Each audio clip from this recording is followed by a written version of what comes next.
how it started, how it's going. President-elect Donald Trump, it's going to take some getting used to. Trump has been pretty quiet and steadily working to appoint new members to his cabinet, and one of those members would be the now former Representative Matt Gaetz from Florida as Attorney General. This has a lot of people, including Republicans, feelings, because as recently as yesterday, Matt Gaetz was under investigation for sex trafficking and illicit drug use. If confirmed, Matt Gaetz would be in charge of all the legal stuff in this country, including overseeing the Department of Justice, which was investigating him. First thing, I'm not sure why anybody's really truly surprised about this. I mean, who would a 34 times convicted felon pick as his attorney general than another criminal? Not yet convicted, but walk with me. This all began back under Attorney General Bill Barr during Trump's first administration, when the Department of Justice began investigating Matt Gaetz and his wingman, Joel Greenberg, a tax collector in Florida, for allegedly paying and offering gifts to minors in exchange for sex. His friend, Joel Greenberg, actually admitted back in 2021, as a part of a plea deal,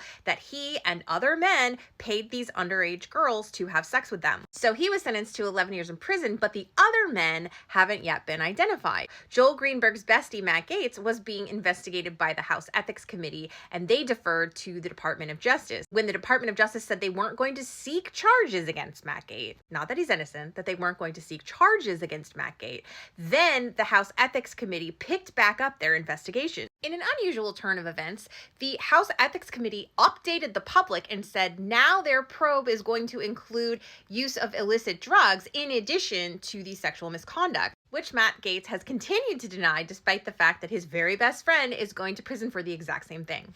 And because he keeps telling on himself in public, like with this tweet from 2019 that still exists on Twitter today, this leaves some people concerned about this man overseeing our entire system of justice. And because he was only a lawyer for like 5 minutes, he has no real legal expertise at all. Can I submit my resume to be the Secretary of Commerce because I like shopping? That's the level of qualification we're seeing from these cabinet picks. The House Ethics Committee still has a report that they could release, which presumably has a lot of messy details in it. But Matt Gaetz resigned from the House yesterday, pending his new appointment as Attorney General under Trump's cabinet, and many believe this is why he resigned, so that the report wouldn't be released. Especially because some believe that Matt Gaetz is one of the few that may not get confirmed because he is not liked by many of his Republican counterparts, including former House Speaker Kevin McCarthy. But all is not completely lost, because you as a constituent can contact your members of Congress to press them not to confirm people like Matt Gaetz. You might say, but Casey, why would they listen to me? And I would tell you, well, because people still, for now, have to be reelected.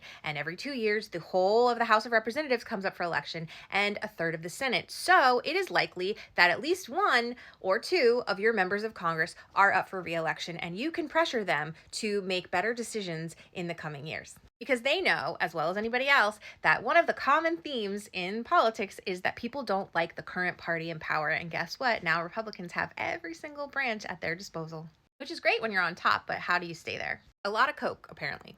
It's satire.